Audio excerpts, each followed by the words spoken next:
Hey everybody, Quack Killer 71 here with Quack Killer Nation. Just doing a little hiking in. Found a place up here that I'm gonna set up a few different tarp shelters for you. Show you how they're done and everything. We have a pretty fun little deal. It's a nice day out today, no wind. Everything's good. Looks like it's a game trail right through here. So I'll get back with y'all pretty quick. Well, I think I found where we're going to do the, I'm going to set up the, crawling on me. Oh well. Set up between these two trees right here. Clean out a few of these limbs using my cold steel machete. So give me just a couple minutes. Let me set up. I'll show y'all some shelters. Hey, I'm back. I cleared off some of the branches that were on here and everything. I want to just show y'all what I'm going to be using today for a shelter. This is the Backpackers 5x7 tarp. I got it at Walmart.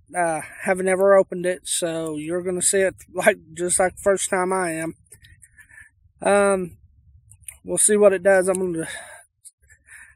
It's very, very, very light.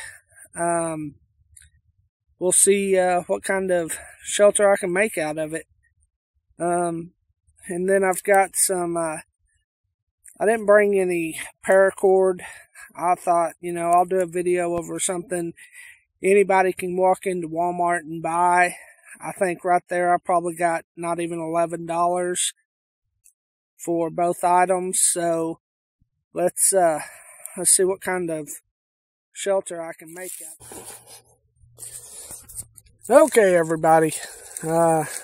As you can see, I got a basic lean-to shelter built. I'll take you through and let you see exactly what I've done here. Alright, y'all hang on.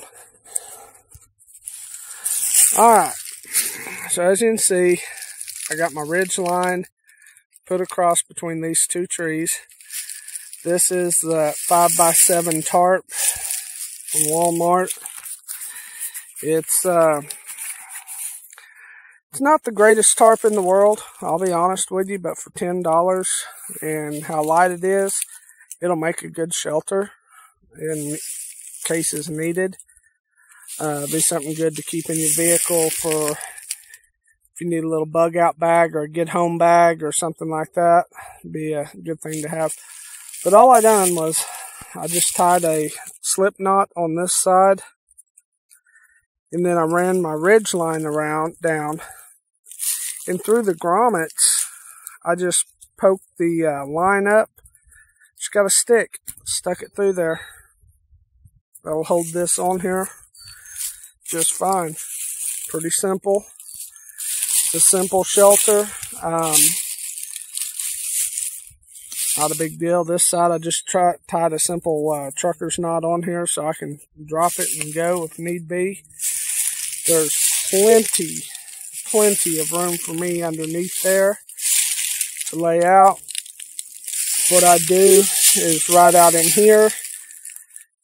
If it was cold out, it's not. It's every bit of 70-something degrees out here today.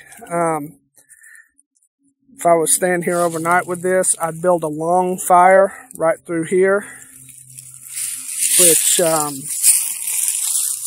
would radiate the heat up into here.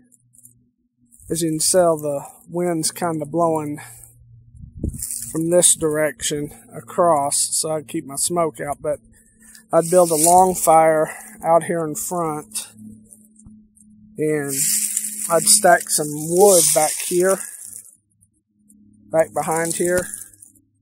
What that would do is reflect the heat back into the shelter. walk around here. I'll show you. I just took 3 tent stakes, put some of that twine on there, tied them off there, there, and down there. It's a makeshift shelter. It's a lot of people use these. It's a lean-to shelter, but be pretty quick. Do it. Doesn't take very long. I don't even think it took me 5 minutes to put that up. So, alright, I'm going to let y'all go for a minute, and then I'll set up a different configuration, and we'll go from there. Back. This one here, they call it the potato sack, and I can see why. It's the first time I've tried to build one. As you can see, there's not just a whole lot of room underneath there, but it kind of would take place of a bivvy. So it's pretty simple. I just laid it out long ways this way, staked out here, there, and down there, and across the back, and back up the top. I have these cool little bungee cords that I got at Walmart. We just got them in. They have, so you can see they have carabiner clips on them attached to the bungee cord. The only ones we had were the 42-inch ones. We got some 20-inch ones coming in, which would be alright. But I really like these. It kind of, if the wind's blowing and everything, it gives it a little movement there so you don't rip out your grommets. But I really think this shelter, you know, I could find a reason to have to use this. I guess if there were a lot of bugs and mosquitoes and everything flying around. Rain. As long as I've got it set downhill right now, which I know you're not supposed to, but that's where I'm at. So, it's not a bad setup. There's enough room for me to get inside there, and I'm a big guy. I'm 5'9", 300 pounds, and I can fit in there. So, I'm sure any of y'all regular guys would. I mean, it's 7 foot long going lengthwise. So, it's not a bad little tarp. Bad little setup. So, alright. I'm gonna kind of call this one done. I'm sure there's other setups you could use with this 5x7.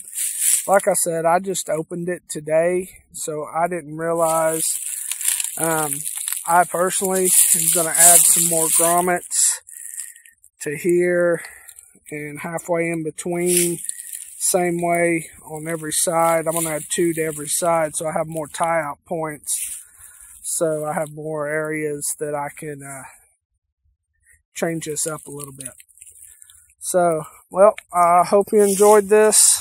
I know I had fun getting out here in the woods. So, got a creek right down there behind me. I may go do a little bit of walking, see what's going on. Pardon me.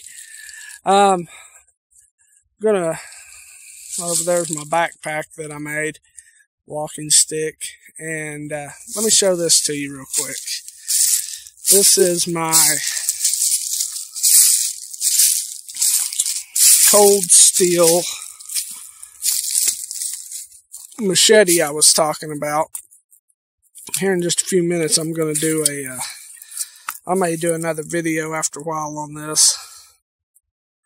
But this is the cold steel bolo machete. That's upside down. Bolo machete. It's made in South Africa. I really worked on this edge. I used it a while ago. That's why it's dirty. But this little bad boy right here, I'd put this up against anything anybody's building right now. This is something else. If you haven't ever heard of this company or seen them, you may want to pull them up, Google them. They've got some pretty cool videos out there on their products. So I may set this camera up here in just a minute and shoot another video for a later date. So till then, y'all have fun. God bless.